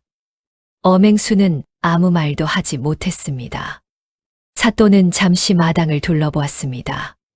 담장 밖으로 모여든 사람들의 얼굴에는 오랫동안 참아온 것들이 한꺼번에 풀리는 듯한 표정이 역력했습니다. 사또는 다시 어맹수를 바라보며 판결을 내렸습니다. 어맹수는 그동안 부당하게 착취해온 재산의 절반을 몰수한다. 또한 남의 재물을 훔치려 한 죄와 상인들을 위협하고 관아를 속여온 죄까지 더하여 옥살이를 명한다. 관아 마당에 잠시 정적이 흘렀습니다. 그러다 담장 밖에서 웅성거리는 소리가 터져 나왔습니다. 오랫동안 어맹수에게 눌려 지내던 장터 상인들이 저마다 한마디씩 내뱉었지요. 속이 다 시원하다는 말이 여기저기서 흘러나왔습니다. 어떤 이는 눈물을 훔쳤고 어떤 이는 옆 사람의 팔을 잡고 고개를 끄덕였습니다. 하지만 엄행수의 몰락은 거기서 끝나지 않았습니다. 한양 상단과 맺은 약조를 지키지 못하게 되면서 엄행수는 받아두었던 선금의 몇 배를 물어내야 했습니다. 이미 재산의 절반을 몰수당한 뒤였으니 남아있던 재산마저 그 빚을 갚는데 모두 사라지고 말았습니다. 그토록 거드름을 피우며 장터를 쥐고 흔들던 엄행수가 포졸에게 끌려 마당을 나서자 고을 사람들은 속이 다 시원하다는 듯 그 모습을 바라보았습니다. 만보기와 돌쇠는 관아 마당 한쪽에 서서 조용히 그 모습을 지켜보았습니다. 만보기는 아무 말도 하지 않았습니다. 오랫동안 헐값에 집단을 넘기며 굽실거려야 했던 세월이 머릿속을 스쳐 지나갔습니다. 억울하다는 생각도 들었지만 그보다는 이상하게도 마음 한구석이 텅 빈 것처럼 느껴졌습니다. 오랫동안 짓누르고 있던 무거운 것이 한꺼번에 사라진 것 같은 느낌이었지요. 돌쇠는 만보기의 옆에 서서 말없이 엄행수의 뒷모습을 바라보았습니다. 그러다 사또가 만보기를 따로 불렀습니다. 엄행수가 그토록 탐을 낼 만큼 만보기의 집과 한지가 어떤 물건인지 직접 확인해 보고 싶었던 것입니다. 사또는 증거물로 바위 아래에서 가져온 한지를 한 장 집어들었습니다. 빛에 비춰보고 손으로 만져보더니 붓에 먹을 찍어 글씨를 한번 써보았지요. 한동안 말없이 한지를 살펴보던 사또는 이내 천천히 고개를 끄덕였습니다. 이런 한지는 처음이로구나. 사또는 다시 한번 한지를 살펴보더니 조용히 말을 이었습니다. 결이 곱고 질기면서도 부드럽구나. 당나무 한지와 견주어도 손색이 없겠어. 아니 어떤 면에서는 오히려 낫다고 할 수도 있겠구나. 이 정도 한지라면 왕실에 진상품으로 올려도 부끄럽지 않겠다. 마침 한양에 물품을 올리는 시기가 되었으니 내가 이 한지를 제대로 소개해보마. 만보기는 놀라 눈을 크게 떴습니다. 평생 엄행수에게 헐값으로 집단을 넘기던 사람이었습니다. 그 집단으로 만든 한지가 왕실에까지 오를 수 있다는 말이 도무지 믿기지 않았지요. 만보기는 멍하니 서서 사또의 말을 다시 되새겼습니다. 사또는 그런 만보기를 보며 고개를 끄덕였습니다. 이제는 제 값을 받을 때도 되었다. 그 말 한마디가 만보기의 가슴 깊은 곳을 울렸습니다. 평생 제 값을 받아본 적 없이 살아온 사람에게 그 말이 얼마나 크게 들렸을지는 말로 다 할 수 없었지요. 만보기는 돌쇠를 바라보았습니다. 돌쇠는 만보기의 눈을 보며 작게 고개를 끄덕였습니다. 그 눈빛 안에는 처음 장터에서 만보기에게 말을 건넸던 그날의 확신이 그대로 담겨 있었습니다. 영감, 집단은 비 오는 날 물에 담가두소.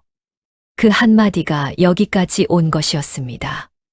만보기는 관아 마당을 나서며 하늘을 올려다보았습니다. 장마가 끝난 뒤의 하늘은 유난히 맑고 높았습니다. 구름 한 점 없이 파란 하늘이 눈이 시릴 만큼 펼쳐져 있었지요. 만보기는 한참 동안 그 하늘을 바라보다가 천천히 눈을 감았습니다. 새벽부터 산길을 오가며 집단을 지고 걷던 세월이 떠올랐습니다. 헐값에 집단을 넘기고도 감사하다고 고개를 숙이던 날들이 떠올랐지요. 그리고 비가 내리던 장날 아침 남루한 차림의 아이가 내뱉은 말 한마디가 떠올랐습니다. 만보기는 천천히 눈을 떴습니다. 그리고 옆에 서 있는 돌쇠를 바라보며 조용히 말했습니다. 돌쇠야, 이제 진짜 시작이구나. 오후 730. 9단계. 며칠 뒤 만보기는 돌쇠와 함께 산속 바위 아래로 올라갔습니다. 두 사람은 그동안 정성껏 만들어 온 한지를 하나씩 살폈습니다. 빛깔이 곱고 결이 균일한 것만 따로 골라내어 깨끗한 보자기에 차곡차곡 쌓았지요. 만보기는 그러는 내내 손끝이 조금씩 떨렸습니다. 자신이 새벽부터 산길을 오가며 힘겹게 모은 집단으로 만든 한지가 정말 한양까지 올라간다는 사실이 아직도 실감나지 않았기 때문입니다. 돌쇠야, 이 한지가 정말 궁궐까지 가는 것이냐? 만보기가 낮은 목소리로 묻자 돌쇠는 조용히 고개를 끄덕였습니다. 영감이 정성껏 지켜낸 한지잖아요. 충분히 그럴 만합니다. 그렇게 만보기의 한지는 사또의 손을 거쳐 한양으로 올라가게 되었습니다. 처음에는 작은 보자기 몇 개뿐이었습니다. 그러나 궁궐수라관과 문서를 담당하는 곳에서 그 한지를 받아보고는 크게 놀랐습니다. 결이 곱고 질기면서도 부드럽다는 말이 나왔고 붓글씨가 번지지 않는다는 말도 나왔지요. 당나무 한지와 견주어도 손색이 없을 뿐 아니라 어떤 면에서는 오히려 낫다는 평가까지 나왔습니다. 왕실에 올릴 만한 귀한 한지로 인정받게 된 것이었지요. 그 소식이 다시 고을로 내려왔을 때 장터는 크게 술렁였습니다. 만보기의 한지가 왕실에 올랐다는 말이 퍼지자 사람들은 처음에는 쉽게 믿지 못했습니다. 집단이나 지고 다니던 어리숙한 만보기가 만든 한지가 궁궐까지 올라갔다니 그것이 사실이냐고 되물었지요. 하지만 한양에 다녀온 이들이 그 일을 직접 보았다고 전하자 사람들의 눈빛은 달라지기 시작했습니다. 오랜 장마 끝에 집과 한지가 귀해진 때였습니다. 거기에 왕실에서도 인정한 한지라는 말까지 더해지자 만보기의 한지는 내놓기가 무섭게 팔려나갔습니다. 한지가 필요한 사람들은 너나 없이 만보기를 찾아왔습니다. 서당 훈장도 찾아왔고 관아 문서를 담당하는 이도 찾아왔으며 멀리 다른 고을에서 소문을 듣고 찾아오는 이들도 생겨났습니다. 예전에는 헐값에 넘기던 집단이 이제는 값이 크게 올라 비싸게 팔아도 없어서 못 팔 지경이 되었지요. 만보기는 하루아침에 큰 돈을 손에 쥐게 되었습니다. 하지만 만보기가 제일 먼저 한 일은 자신을 위해 무언가를 사는 것이 아니었습니다. 만보기는 곧장 약방을 찾아가 어머니께 드릴 좋은 약재를 한 보따리 샀습니다. 그리고 집으로 돌아와 비가 새던 초가 지붕을 고쳤고 오래도록 손보지 못했던 마당담도 새로 쌓았지요. 그 다음으로 만보기가 한 일은 고을을 도는 것이었습니다. 한지를 팔러 간 것이 아니었습니다. 형편이 어려워 종이 한 장 살 엄두도 내지 못하는 서당을 찾아가 한지를 조금씩 나누어 주었지요. 장터에 나가서는 끼니를 걸른 채 굶고 있는 아이들에게 먼저 따뜻한 밥을 먹였습니다. 예전에는 만보기를 어리숙하다며 수군거리던 사람들도 이제는 만보기의 행동을 보고 대단한 사람이라며 입을 모으기 시작했습니다. 그날 저녁 만보기는 돌쇠를 불렀습니다. 돌쇠는 마당 한쪽에 앉아 저녁 하늘을 바라보고 있었습니다. 장마가 끝난 뒤의 하늘은 유난히 맑았고 바람은 부드럽게 나무잎을 흔들고 있었지요. 만보기는 돌쇠의 곁에 조용히 앉아 한동안 말없이 같은 하늘을 올려다보았습니다. 그러다 천천히 입을 열었습니다. 돌쇠야, 내가 아니었다면 나는 지금 이 자리에 없었을 것이다. 참 고맙구나. 돌쇠는 만보기의 말을 듣고 잠시 고개를 숙였습니다. 그러다 작은 목소리로 대답했습니다. 영감이 저를 구해주지 않으셨다면 저도 지금 여기 없었을 겁니다. 만보기는 그 말을 듣고 피식 웃었습니다. 그리고 돌쇠를 바라보며 다시 말을 이었습니다. 그래서 말이다, 돌쇠야. 나는 앞으로도 너와 한 집에서 살고 싶구나. 만보기의 말은 조용했지만 돌쇠에게는 그 어떤 말보다 크게 들렸습니다. 떠돌며 살아온 자신에게 이제 머물 곳이 생겼다는 뜻이었기 때문입니다. 돌쇠는 한동안 아무 말도 하지 못하더니 끝내 고개를 숙이고 울음을 터뜨렸습니다. 소리 없이 어깨가 흔들렸습니다. 만보기는 아무 말도 하지 않고 돌쇠의 어깨에 손을 얹었습니다. 그 손은 크고 거칠었지만 따뜻했습니다. 안방에서 그 모습을 바라보던 어머니가 천천히 마당으로 나왔습니다. 어머니는 돌쇠 앞에 무릎을 낮추고 앉아 그 작은 손을 두 손으로 꼭 잡았습니다. 이제부터 굶고 다니지 말거라. 밥은 이 할미가 해주마. 돌쇠는 할머니의 손을 꼭 잡고 한참을 울었습니다. 만복이도 그 옆에서 눈시울을 붉혔습니다. 마당에는 달빛이 조용히 내려앉아 있었습니다. 그 뒤로 만복이는 본격적으로 한지 가게를 열었습니다. 처음에는 조촐하게 시작한 가게였지만 날이 갈수록 찾는 이가 늘어났습니다. 왕실에 주기적으로 진상품을 올리게 되었고 먼 고을에서도 만복이의 한지를 구하러 사람들이 찾아왔지요. 가게가 커질수록 만복이는 더 많은 집단이 필요했습니다. 그러자 만복이는 고을 농부들에게 직접 찾아가 집단을 제값을 쳐주고 사들이기 시작했습니다. 예전에 어맹수가 하던 방식과는 정반대였습니다. 헐값에 빼앗는 것이 아니라 정당한 값을 치르고 사들이는 것이었지요. 농부들은 처음에는 믿기지 않는다는 얼굴이었습니다. 집단 한 단에 이런 값을 쳐주는 사람이 있다는 것이 낯설었기 때문입니다. 하지만 만복이가 한결같이 정직하게 거래를 이어가자 농부들도 차츰 마음을 열었지요. 고을 안팎에서 만복이를 찾는 사람들이 늘어났습니다. 어떤 이는 한지를 사러 왔고 어떤 이는 집단을 팔러 왔습니다. 가게 앞에는 늘 사람들이 북적였지요. 하지만 만복이는 가게가 커져도 예전의 마음을 잃지 않았습니다. 형편이 어려운 이가 찾아오면 값을 깎아 주었고 끼니를 걸른 채 찾아오는 이에게는 먼저 밥부터 내왔습니다. 돌쇠는 그런 만복이 곁에서 하루하루 성장해 갔습니다. 처음에는 한지 만드는 일을 도맡았지만 점차 가게 일 전반을 함께 꾸려나갔습니다. 농부들과 거래하는 일도 배웠고 한지의 품질을 더욱 높이는 방법도 끊임없이 연구했지요. 할아버지에게 말로만 들었던 비법들을 직접 손으로 익혀가며 돌쇠만의 방식을 만들어갔습니다. 그리고 어느 날 돌쇠가 만복이에게 조심스럽게 말을 꺼냈습니다. 영감, 한 가지 더 해보고 싶은 것이 있어요. 만복이는 고개를 끄덕였습니다. 해보거라. 나는 믿는다. 돌쇠는 그 말에 힘을 얻어 새로운 시도를 시작했습니다. 집 섬유에 서로 다른 재료를 조금씩 섞어 한지의 질감과 색깔을 다양하게 만들어 보는 것이었습니다. 어떤 것은 실패했고 어떤 것은 예상보다 훨씬 좋은 결과가 나왔지요. 그렇게 탄생한 한지는 기존의 것과는 또 다른 아름다움을 지니고 있었습니다. 그 한지를 본 사또는 다시 한번 감탄했습니다. 이것은 단순한 한지가 아니로구나.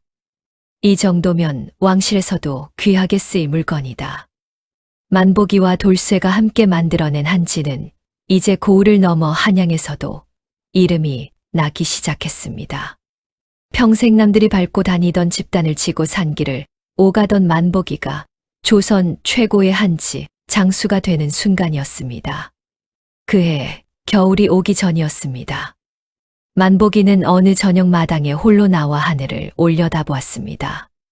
별이 유난히 많은 밤이었지요. 봄날 비 내리던 장터에서 남루한 차림의 아이를 처음 본 것이 엊그제 같은데 어느새 이렇게 많은 것이 바뀌어 있었습니다. 만복이는 한참 동안 그 하늘을 바라보다가 천천히 눈을 감았습니다. 지게를 지고 산 길을 오르내리던 세월이 떠올랐습니다. 어맹수에게 헐값에 집단을 넘기고도 감사하다고 고개를 숙이던 날들이 떠올랐지요. 어머니께 따뜻한 밥 한 그릇 제대로 올리지 못하던 시절도 떠올랐습니다. 그리고 비가 내리던 장날 아침 풀숲에 쓰러져 있던 작은 아이가 떠올랐습니다. 만복이는 천천히 눈을 떴습니다. 마당 한쪽에서는 돌쇠가 내일 쓸 집 섬유를 고르고 있었습니다. 작은 손으로 섬유 하나하나를 살피는 모습이 할아버지에게 한지 만드는 법을 배우던 그 시절의 흔적을 고스란히 담고 있었지요. 만복이는 그 모습을 한참 바라보다가 조용히 입을 열었습니다. 돌쇠야. 돌쇠가 고개를 들었습니다.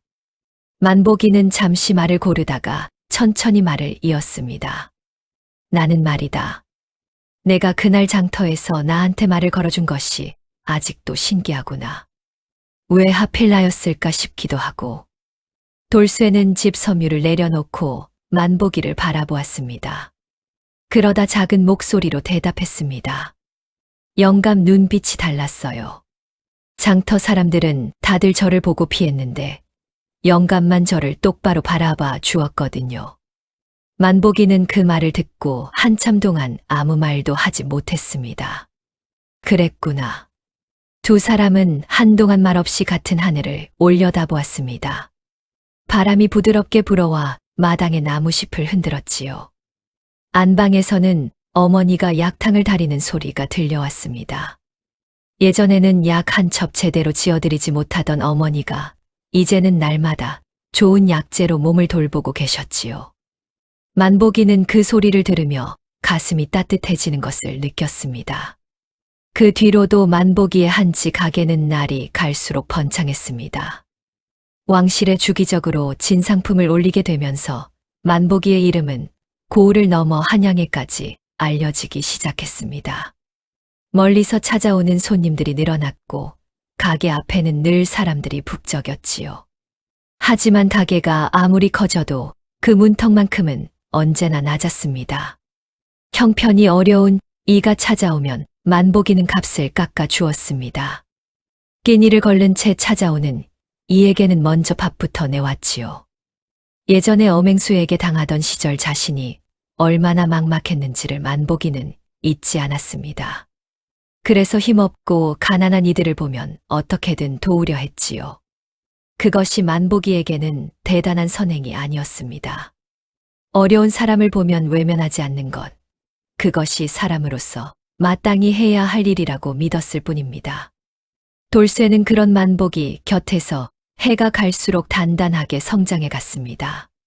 한지 만드는 기술은 날로 깊어졌고 가게 일을 꾸려나가는 솜씨도 늘었습니다.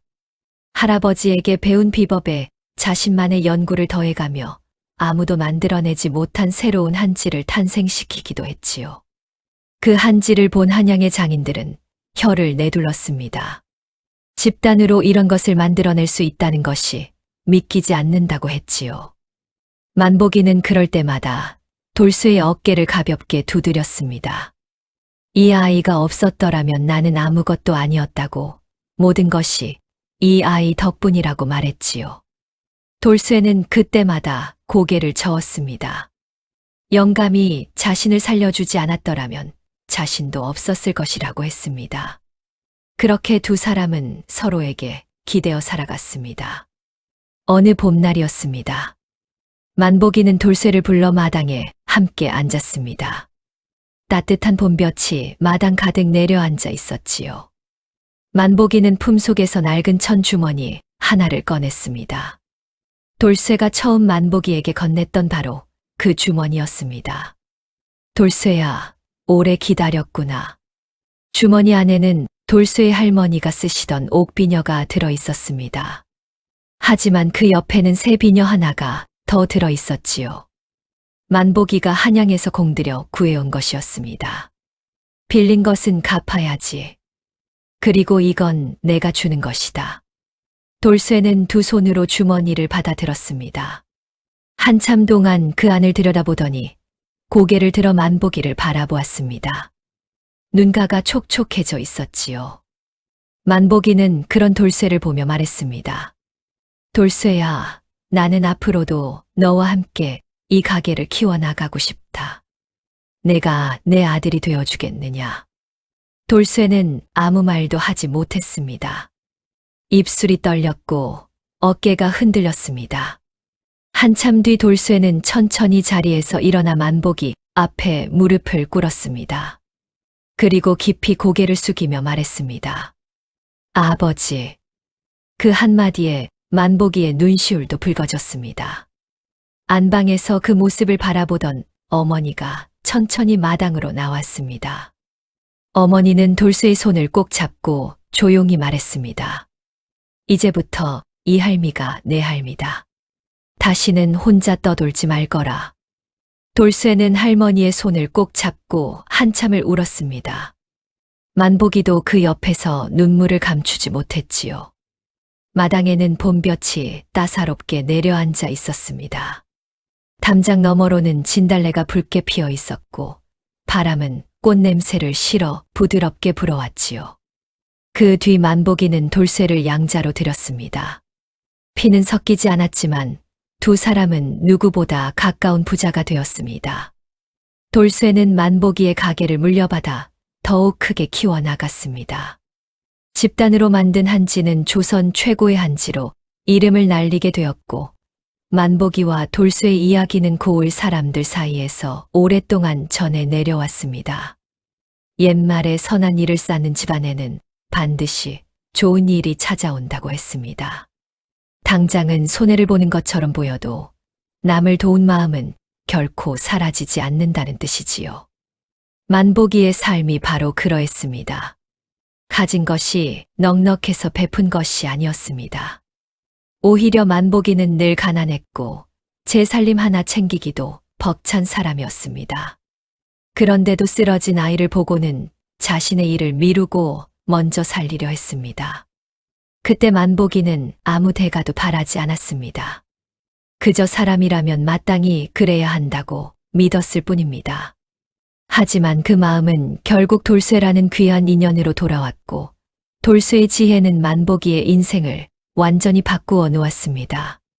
그러니 베푸는 마음은 결코 헛되이 사라지지 않습니다. 당장은 알아주는 사람이 없어도 언젠가는 좋은 인연이 되고 복이 되어 다시 돌아오는 법입니다. 흔하디흔한 집단 하나가 왕실을 뒤흔든 것처럼 말이지요. 그리고 비 오는 날 풀숲에 쓰러진 아이 하나가 한 사람의 인생을 바꾸어 놓은 것처럼 말입니다. 오늘 이야기는 여기까지입니다. 재미있게 보셨다면 구독과 좋아요 눌러주세요. 여러분의 응원이 다음 이야기를 만드는데 큰 힘이 됩니다. 그럼 다음에도 더 따뜻하고 구수한 이야기로 찾아뵙겠습니다. 오늘도 건강하고 평안한 하루 보내세요.